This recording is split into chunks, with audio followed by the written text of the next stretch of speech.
Good afternoon, Miss Mary Laurie. Good afternoon, ma'am. Okay, Miss Mary Laurie, can you tell me about yourself? I'm Marilor Sardin from Tacloban City, Philippines, ma'am. Okay, I have few questions for you to answer, so let's start. Why do you want to work as a maid? Maid, ma'am, is a maid my special skills and easy for me to do as a maid.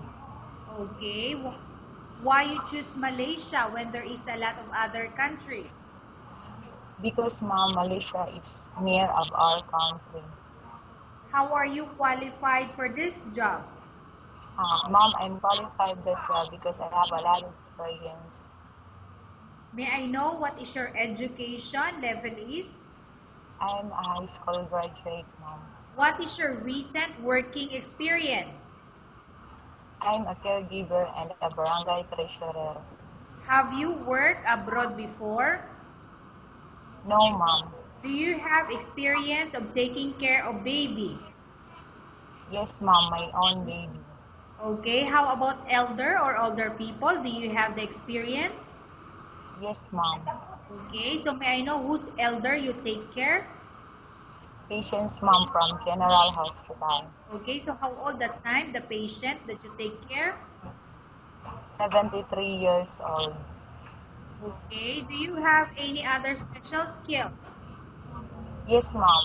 Cleaning, cooking, and take good care of baby. Okay, are you willing to learn new skills? Yes, ma'am. Are you willing to work with a family where the mother-in-law or any relatives stay together? Yes, ma'am. Currently, are you still working now? No, ma'am. Do you know how to cook? Yes, ma'am. What sort of food can you cook? Filipino food, ma'am. Like for example, Adobo, sarsyado, uh, fried, and or only the one? yes, ma'am. Okay, are you aware that you will have to do washing, cleaning, ironing, and cooking? Yes, ma'am. From all the house chores like cooking, cleaning, ironing, washing, taking care of kids or elderly people, which do you like most? Cleaning, ma'am. If ever you were selected to work in Malaysia, who will take care of your kids? My parents, ma'am. You are not allowed to use handphone or cell phone during working hours. Yes, ma'am. You are only allowed to use handphone or cell phone after you finish all the works and when going to bed. Yes, ma'am. You are strictly needed to surrender the handphone to your employer in the morning, and your employer will return back to you once you're going to bed. Yes, ma'am. If ever your employer finds out that you're abusing your handphone and it's affected your work performance, your employer will confiscate your handphone and you're not allowed to hold it anymore. Instead, your employer will allow you to call to your family 3 times in a month. You only allowed to bring normal phone and you're not allowed to bring smartphone. Are you agreed for the terms and condition? Yes, ma'am. Are you agreed to the rules and regulation for the handphone? Yes, ma'am. How many years is the contract as you agreed and understand? 2 years, ma'am. Can you describe for me your ethics or your attitude? I'm honest and patient Okay. How can you assure to us that you will work hard in Malaysia? because, ma'am, that's only my ambition and my plan for my kids. That's why I'm work harder. Okay.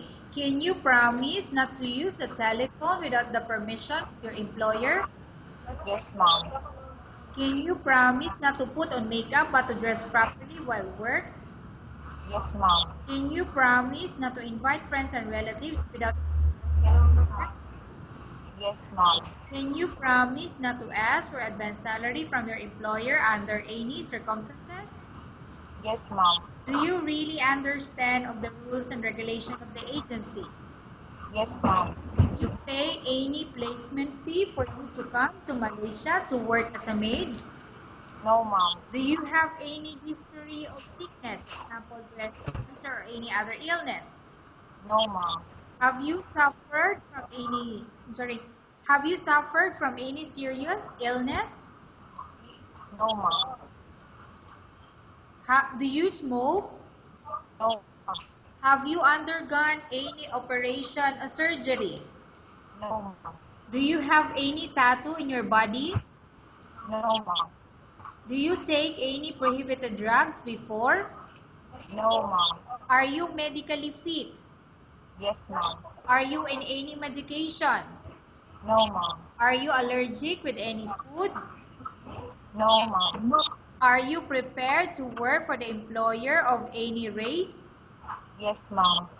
Are you prepared to eat the type of food taken or given by your employer? Yes, ma'am. Are you afraid of being left alone in the house? No, ma'am. Are you afraid of dogs or other pets?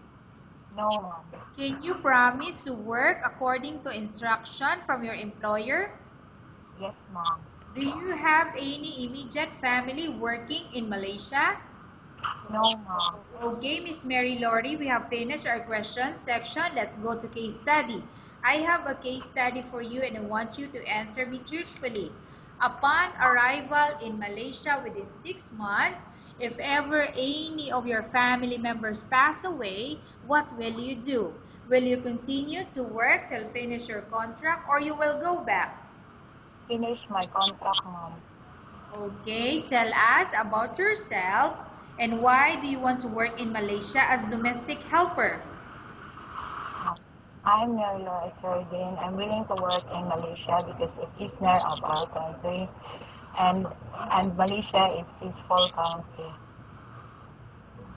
Okay, thank you for, I'm sorry, Miss Mary Laurie, what do you want to tell to your employer who watching your video?